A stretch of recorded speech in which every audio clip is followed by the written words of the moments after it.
Prepare for a journey into the spectral underbelly of New York, where millions ride daily alongside the unseen. The labyrinthine New York City subway system, one of the world's oldest and busiest, is notoriously haunted. Built upon a foundation of countless lives lost during its construction and long history of accidents, its tunnels and abandoned stations are rife with paranormal activity.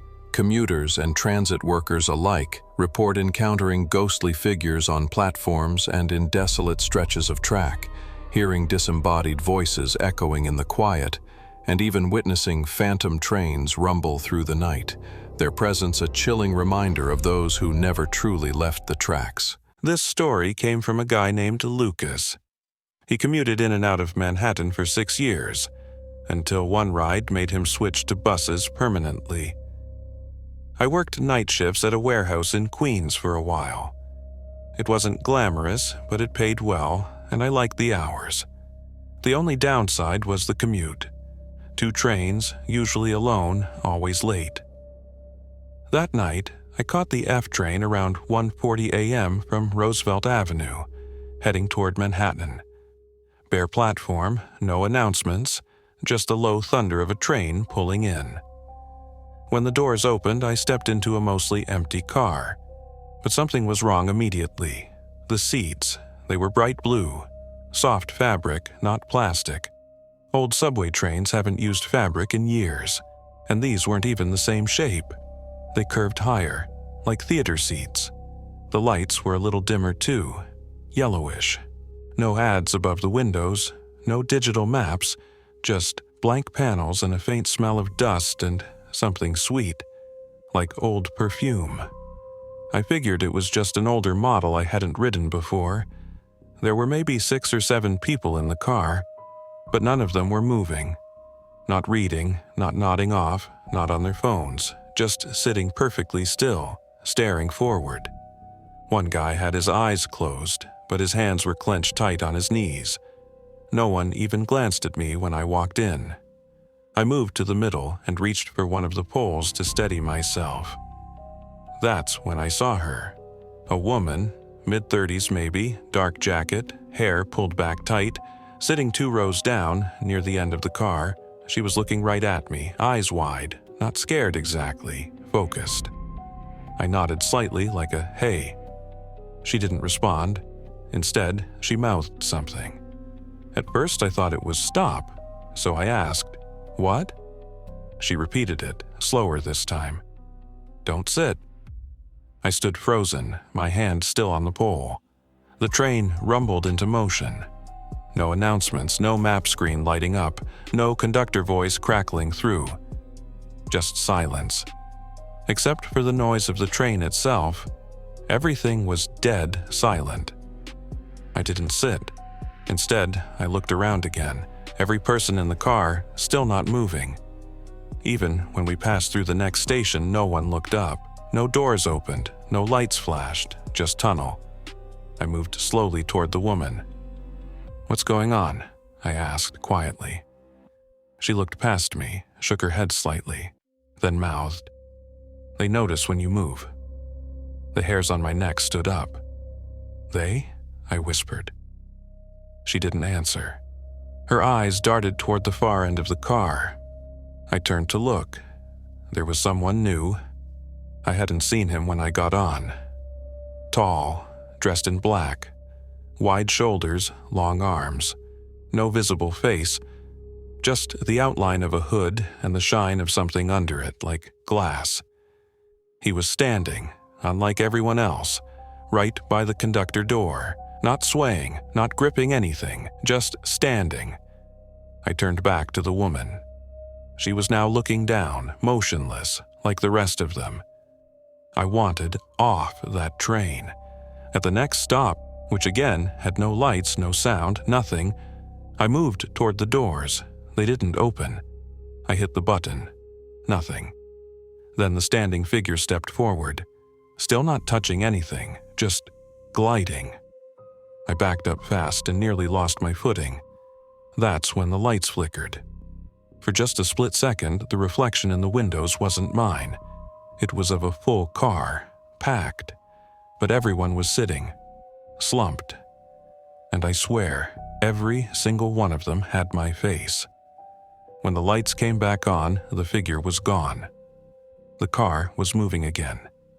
And this time, the woman stood. She walked past me without making eye contact, went to the nearest emergency door, and pounded on it. 3 sharp knocks. The train screeched like it hit something, and the doors opened. She looked at me and said, out loud this time, "You only get one chance. Follow me, now." I didn't hesitate. I jumped off the train behind her straight onto the tunnel path. It wasn't a station, just tracks, bare concrete, dust in the air. We ran. After maybe 100 feet, I looked back. The train was gone. No lights, no sound, nothing. I never saw her again. She vanished down a side tunnel. I barely found an access ladder that led up to a maintenance gate. I surfaced somewhere near 47th Street. Had to walk 6 blocks just to find my bearings. Later, I tried checking the MTA model numbers, looking for trains with blue seats. None matched. I asked a conductor about it weeks later. He said, "Sometimes the system glitches. People swear they get on one car, end up in another line. But trains with blue seats?" He shook his head. "That's not ours." This story came from a guy named Eli. He walks dogs in Brooklyn for a living, and after this, he switched his entire route to avoid a single building. I've walked dogs in Brooklyn for 5 years, mostly Park Slope and Windsor Terrace, but sometimes I cut through other neighborhoods when the weather's nice. You get to know every block, every stoop, every squirrel that'll set off a leash tug. There's this one brownstone I used to pass almost daily, corner of 12th and Prospect. Big building, 6 stories, all red brick and cast iron balconies. Looked recently renovated, clean windows, no trash out front, those tiny little decorative trees in identical black pots. I never thought anything of it, until I noticed the glow. It started maybe last spring.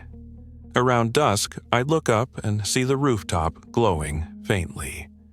Not floodlights or string lights, just a soft golden hue, like the sun was setting only on that roof.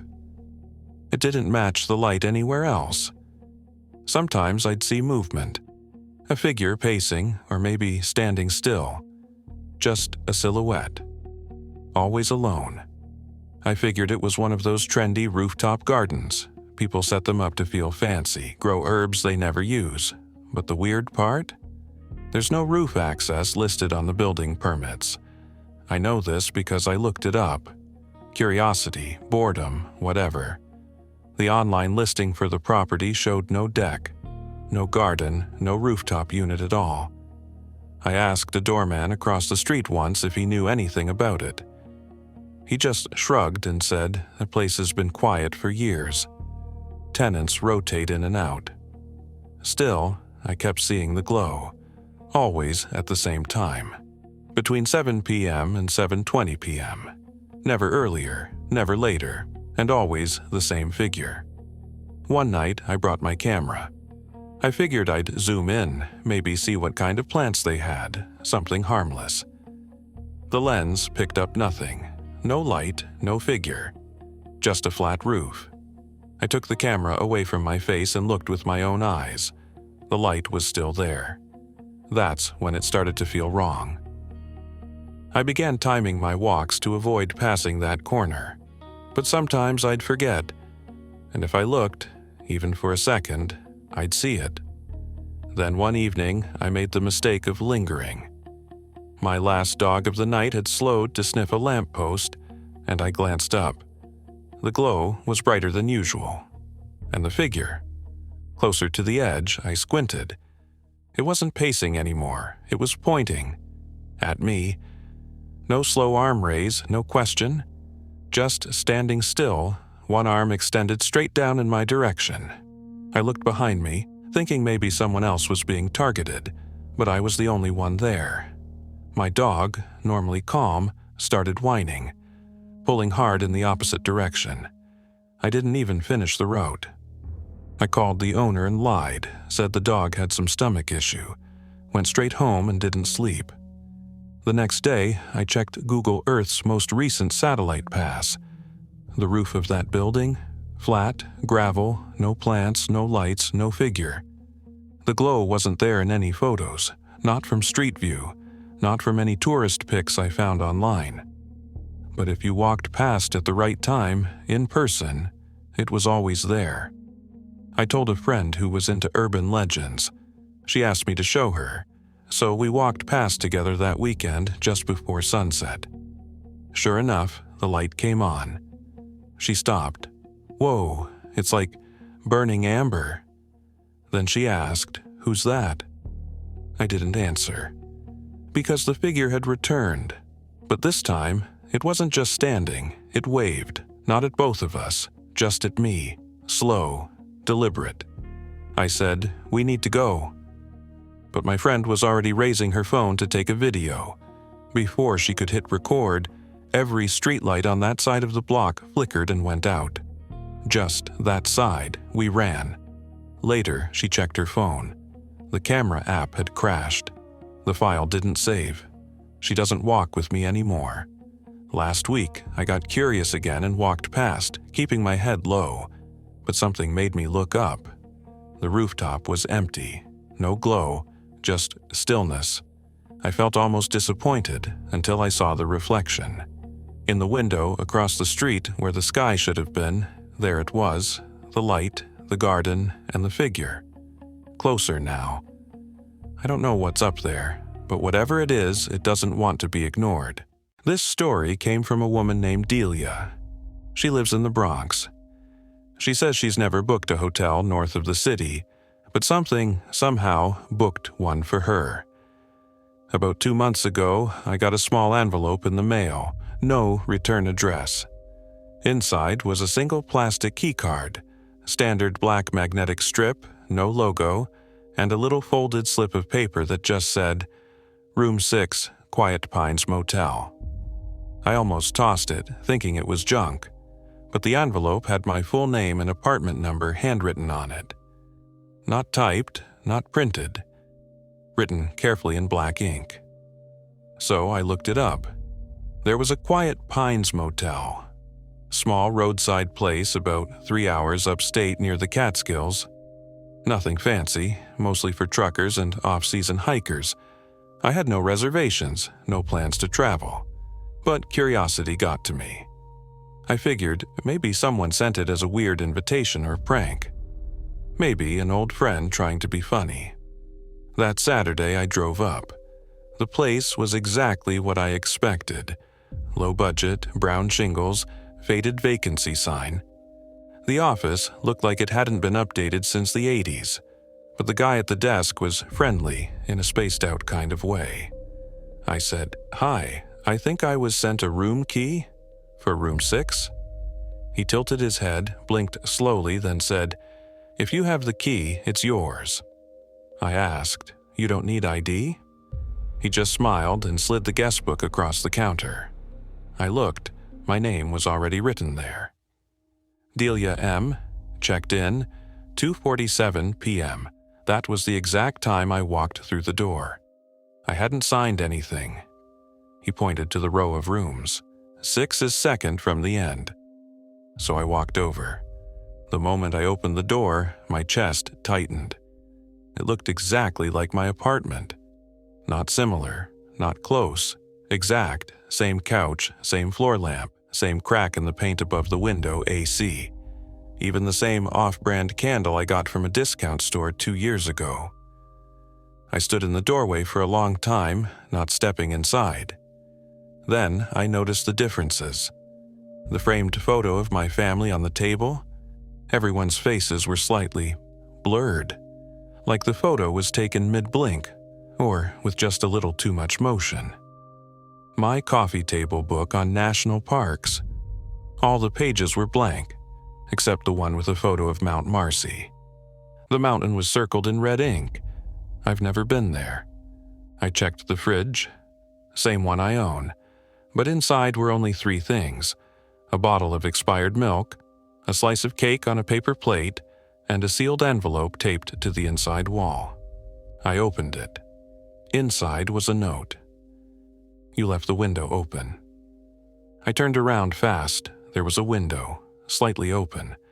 Same window as my real apartment, but I never opened it there because it's painted shut.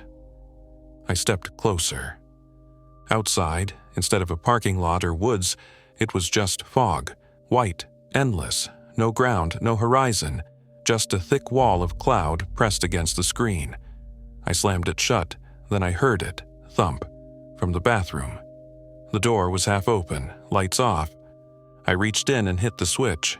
It flickered once, then held. Empty bathroom.